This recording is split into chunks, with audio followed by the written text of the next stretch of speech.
Happy Sunday, Commons family. I wanted to jump on here tonight, and since we're not meeting live because of this beautiful snowstorm, if you're here in Flagstaff, and just give a little sort of, maybe not a mini sermon, but maybe an introduction to what we are going to start talking about next week when we gather.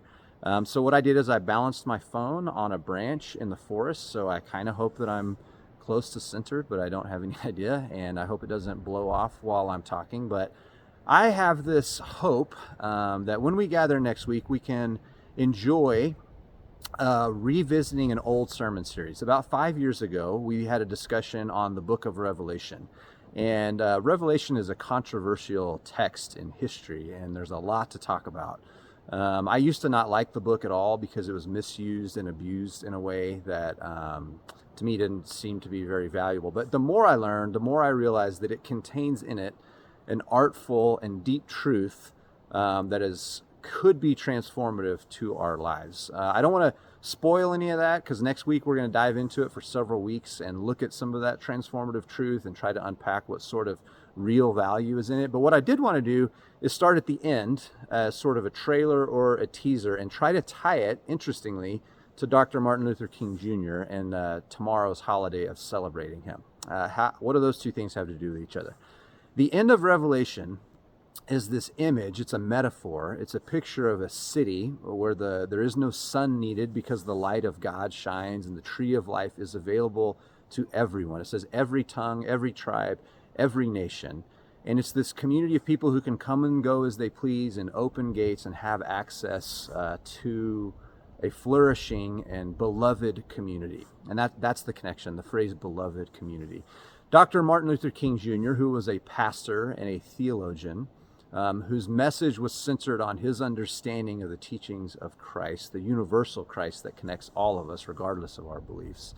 He often used the phrase beloved community, and he used it similarly to the author of Revelation as a hopeful idea of what could be, an image of a place and a community that no matter the color of your skin, your race, your culture, your language, your sexuality, doesn't matter, that belovedness, being unconditionally loved, could be a connection point from which a society of justice exists. And so what I really wanted to do tonight is actually maybe encourage you as we have this national liturgy or holiday tomorrow to remember the influence of Dr. King, to maybe do some research, maybe watch the movie Selma, which is a beautiful, artful depiction of part of the civil rights movement and Dr. King's influence. Maybe go back. I did a whole sermon on Dr. Martin Luther King Jr. about 3 years ago in 2019, if you go to our website, if you want to go for a longer look. But I just wanted tonight to repeat what I often repeat, my favorite quote from Dr. King. When he was imprisoned, he wrote letters from Birmingham jail, and he wrote it specifically to white pastors. Now, I don't want you to worry if you're not white, if you're identify as black or Latinx or indigenous, it doesn't matter, because the truth to the white pastors that he was writing is universal. And what he said to them is that he's not really afraid of the Ku Klux Klan or the White Citizens Council, which to me is amazing given that he was ultimately murdered by white extremists. But he wasn't afraid of that. He was actually afraid of the white moderate. And here's why. Here's the universal truth. He said in that letter that the white moderates that he was dealing with, they preferred a false peace, which was an absence of tension, to a true peace, which is the presence of justice. They preferred a false peace, which was just the absence of tension, to the true peace, which is the presence of justice. So as tomorrow comes and we live in a sort of decades later, almost sanitized message that everybody loves Dr. Martin Luther King, I want to encourage you to remember that he wasn't popular in his day. He spoke a truth that was costly, that got him killed.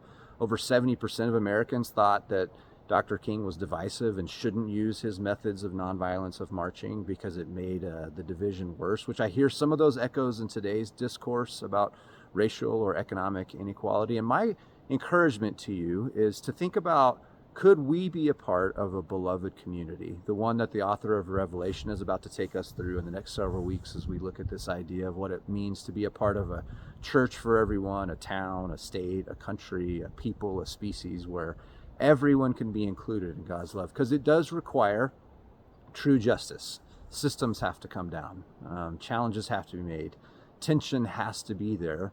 And so my question is, can we collectively in our beloved community challenge ourselves to figure out how we can be a part of ushering in that sort of kingdom, the kingdom that Jesus talked about, the art that the author of Revelation was talking about, and the beloved community that Dr. King was calling us to be people of love and people of justice, to be bold, to be kind, to be connected. I personally love the beloved community that we're a part of. I'm thankful that we get to share tonight, even through this technology. And I look forward to seeing you all next Sunday that are here at Flagstaff, or maybe online if you're watching from afar. Thanks for tuning in, and I hope you enjoy the snowstorm. See ya.